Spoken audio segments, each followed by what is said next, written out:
Это актуальное интервью в студии Сергей Михедов. Здравствуйте. В этом году исполнилось 70 лет Министерству культуры и духовного развития республики. Об истоках образования министерства и в целом о деятельности ведомства расскажет гость в студии Юрий Куприянов, министр культуры и духовного развития Республики Саха-Якутия. Юрий Степанович, здравствуйте. Доброе утро. Вот поздравляем с юбилеем министерства. 70 лет. Достаточно серьезный срок. Вот хочется узнать об истории образования Министерства культуры и духовного развития. Спасибо.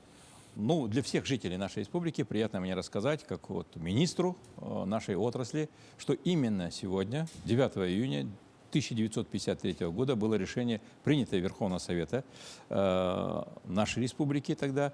Мы вот недавно съездили в архив, посмотрели все эти записи, что номером 3 там принято решение об объединении 4 управлений: кинофикации, искусства, культурно-просветительских мероприятий, плюс издательской деятельности в одно общее ведомство, которое так и называлось тогда. Назвали, появилось первый раз Министерство культуры Якутской автономной советской социалистической республики. Вот этот есть документ в архиве. У нас отдельная такая строчка, прекрасные как бы содержательные документы. И первым министром был назначен Герасим Васильевич Попов. И вот эта наша история, она началась тогда, и сегодня как раз исполнилось 70 лет.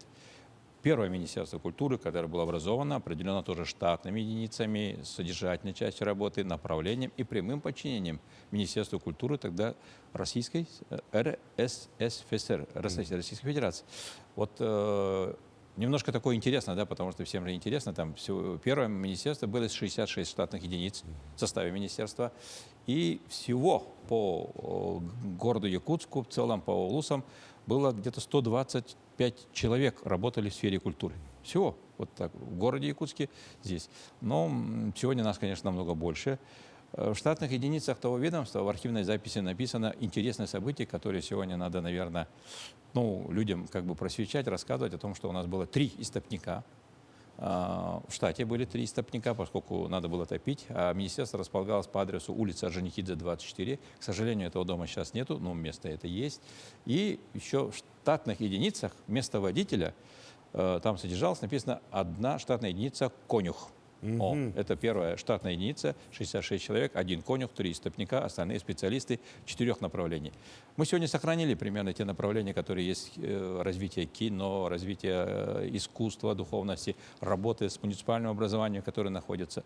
Но отрасли культуры на сегодняшний день работает почти 10 тысяч человек. В целом по нашей республике из них 2000 с лишним человек это работающие в государственных учреждениях нашей отрасли. Но работников министерства на самом деле стало не больше, а меньше. Сегодня в штатных единицах Министерства культуры госслужащих всего 25 человек. Вот говоря о легендарных работниках ведомства, вот кого стоит вспомнить в первую очередь? Герасима Попова уже вспомнили. Да, конечно, надо вспоминать всех министров, которые были. Первый министр Попов Герасим Васильевич. По фамилиям могу немножко так ошибаюсь вспомнить. Климентов, Ефремов, Васильев Ефим Николаевич, Светлана Фиона Николаева, Иван Данилович Черов. Ну и дальше пошли современные. Андрей Савич Борисов, Владимир Иванович Тихонов и Юрий Степанович Куприянов, который первый раз имеет. Я по очереди, или если так считать по статистике, 9-й министр Республики Саха-Якутия. Да, хорошее такое счастливое число, но легендарное. И все названные министры на самом деле легендарные люди. Но есть еще люди, которые работали в составе министерства, которые остались не только в памяти, да, такой оставили свой след. Но надо обязательно вспомнить и Корякина Климента Кирилловича. Но в первую очередь надо выпить, конечно, Андрея Савича Борисова, который дольше всех, да, почти 25 лет руководил нашей отрасли и сейчас продолжает в ранге госсоветника участвовать в развитии наших, поскольку он работает в одном из наших учреждений. Ну и в театральной жизни Андрей Савич как бы... из тех вот событий, да, и всех самых значимых людей нашей отрасли, наверное, Андрей Савич – это фигура, без которой отрасль культуры не развивается. Много людей можно назвать, там, и Ольгу Михайловну Харайбатову, Наталью Ивановну Харлампию, которые у нас работали, Климента Кирилловича Корякина, Наумова Ивана Ивановича, Базалю Наталью Владимировну. Но многие из тех, Зайкову Надежду Михайловну, они работают в нашей отрасли. А тех, которых немножко в сторону ушли, вот тех, как бы мы всех упоминаем, и хотели бы их поздравить, пригласить на наши юбилейные мероприятия для того, чтобы мы все были вместе и работали одной командой дальше развития нашей отрасли.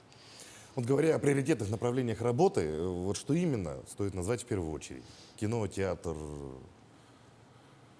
Кино, театр, музей, они все одинаково, да? Если уж говорить сразу про музей, то Национальный художественный музей, наш Якутский государственный объединенный музей краеведения имени Емельяна Ярославского, ведущие. Новое направление – это музей «Моя история». Якутское кино – это отдельное направление, которое сегодня дышит сильнее. В те время, когда вот в 1953 году, когда был создан, да, только вот этот был орган Министерства культуры, тогда у нас вот по архивным данным было почти 759 кинозалов республики и 14 кинотеатров. Сейчас у нас чуть меньше этих. Мы работаем над тем, чтобы нарастить те объемы для того, чтобы, как тогда Владимир Ильич Ленин говорил, да, из всех искусств важнейшим для нас является кино. Для нас это как бы флаг в руки. Наши театры одни из лучших субъектов Российской Федерации, Дальневосточный федеральный округ однозначно. Мы всегда впереди, и мы стараемся быть впереди. Не просто потому, что мы там слишком талантливы, потому что мы просто активнее бежим и работаем. Но направление, который заставляет как бы брать середину, это наша библиотечная система. У нас 503 библиотеки, тогда было чуть больше даже, кстати, вот это, поскольку люди начинали только читать. Но мы сохранили здесь лидерство и библиотечной системы. Это мы же один из самых читающих регионов Российской Федерации. Это наше достижение, это наша гордость, это наша жизнь, это вот то, что нас население поддерживает. Это наше на самом деле еще и будущее. Человек, который читает, человек, который учится читать, которого научили читать, это и есть человек будущего. Это наша общая задача нашей отрасли. Ну, вот действительно, вы руководите ведомством уже 5 лет. За это время республика стала самой читающей в России. Выиграли самые престижные кинофестивали в стране и за рубежом. Вот куда идем сейчас? Какие цели у министерства сейчас? Идем вперед и вверх, да. Я искренне рад и хотел бы поблагодарить перед тем, что как вот глава республики, когда предложил возглавить Министерство культуры, Александр Сергеевич Николаев, вот получилась такая миссия, да, культурная, миссия такая просветительская для всех, для себя прежде всего. Культура – это счастливая отрасль. Мы, работающие в сфере культуры, люди, которым доверено право сохранить традиционные ценности, таланты нашего поколения и передать следующим поколениям. И все успехи якутского кино, читающего региона, театральных постановок, наших выездов, концертов, выставок, они все нацелены на то, что оно востребовано будет будущим поколением.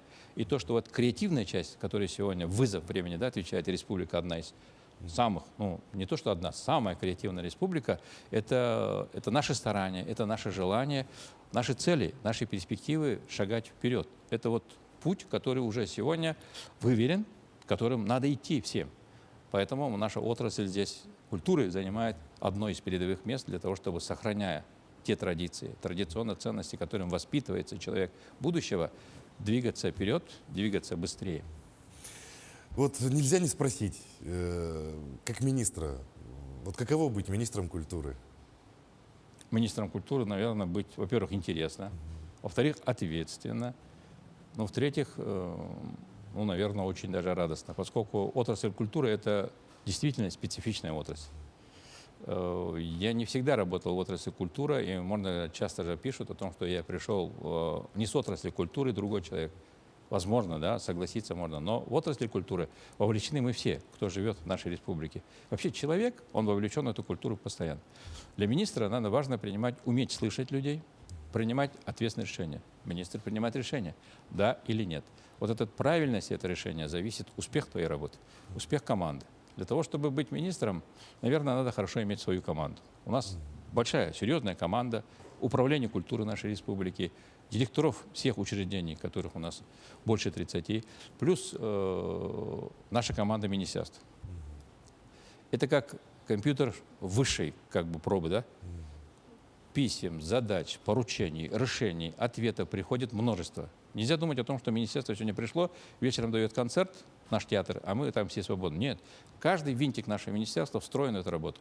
И если команда подобрана таким образом, что ты знаешь, что ответ будет правильный, решение экспертным будет принято правильным, министерство сегодня как экспертное сообщество, которое собирает все мнения наших учреждений, собирает мнение того, кто занимается сферой культуры. Вот в этом сила министра, в этом сила министерства, в этом сила нашей команды. Мы вот 5-й год работаю, 4 года участвуем в национальном проекте культуры. И это показательно. Мы за все 4 года одни из самых лучших. И в Дальнем Востоке, и как бы не постыжусь похвалиться, что у нас оценка идет по посещаемости учреждений культуры. Это синоним слова «востребованность». Мы всегда пятерки лучших в Российской Федерации. В этом году рейтинг не подводили, но мы лучшие по посещаемости. 19,5 миллионов людей посетили наше учреждение культуры. Это говорит о том, что вот когда спрашивают, куда мы идем? Мы идем к тому, чтобы наше население было культурным, чтобы наше население интересовалось талантами, искусством, чтобы оно интересовалось своей историей. И мы воспитываем сегодня будущее поколение. Нельзя сегодня не упомянуть о строительстве объектов культуры. Вот сколько было введено за последние годы и сколько еще появится новых объектов? Но это вообще направление, которое, наверное, вызов времени. Да? Это не заслуга министра культуры, это заслуга всей команды правительства, всей команды главы. Прежде всего, конечно, огромная благодарность Арсению Сергеевичу Николаеву, поскольку это, наверное, самый культурный глава, который есть. Если мы строили школы, я же работал в правительстве все эти время, и строили детские сады, строили другие объекты, то тут пришла пора строить объекты культуры. За эти 5 лет мы ввели в строй 43 объекта культуры. Это сельские дома культуры, это культурные дворцы, это центры. Но можно в заслугу министерства сказать, по национальному проекту мы за это время привлекли федеральные средства для того, чтобы построить 9 объектов. Мы в этом году введем еще 2 объекта в селе Тымпи Вилюйского улуса, Кемпиндяй Сунтарского улуса. В следующем году введем Крестяхи, это уже подарок Владимира Владимировича Путина и просьба нашего Владимира Африкановича, нашего героя. И введем еще Дом культуры в селе Толон Чурапчинского улуса. Но еще центральным событием станет ввод Центра культурного развития в селе Нижний Бестях, который тоже строится с привлечением федеральных денег. Это большая заслуга того, что наше министерство своевременно готовило проектную смету документации, работали над тем, чтобы они проходили экспертизы и находили поддержку федеральных экспертов на финансирование строительства у нас в республике. И еще, наверное, самым большим достижением можно отметить то, что долгожданное такое событие, как строительство нового корпуса высшей школы музыки, оно принято сегодня и поддержано на уровне президента страны, поддержано на уровне Совета Федерации, Валентина поддержала. Вот это решение, и это вот если мы в федеральную адресную инвестиционную программу 2024 года войдем в эти дни, летом до сентября, и в следующем году начнем это строительство, это будет для строительной части, для нас огромное как бы достижение. Вот заслуга это всей большой команды. Арсений Сергеевич, это он поручил получение, Арсений Сергеевич получил решение президента, решение Совета Федерации. А наша задача, чтобы своевременно, да, вот этот момент, без проектной смены документации, ведь решение тоже не было. То есть, чтобы вот попасть в тему, для этого надо постоянно работать. Ну и теперь о самом юбилее, как планируете отмечать, ну и что бы вы хотели пожелать своим коллегам в этот праздничный день? Сегодня юбилейный день мы проведем торжественное заседание планерное всех наших учреждений государственных. Это все наши учреждения все приведут. Мы проведем такой исторический доклад. Вспомним, посмотрим кинолетопись и вынесем на общее обсуждение план 70-летия нашего министерства. В ноябре проведем торжественное собрание итоговое по итогу года. К этому времени подготовимся и по списку ветеранов нашей отрасли, наши перспективы, примем какие-то программы развития в целом.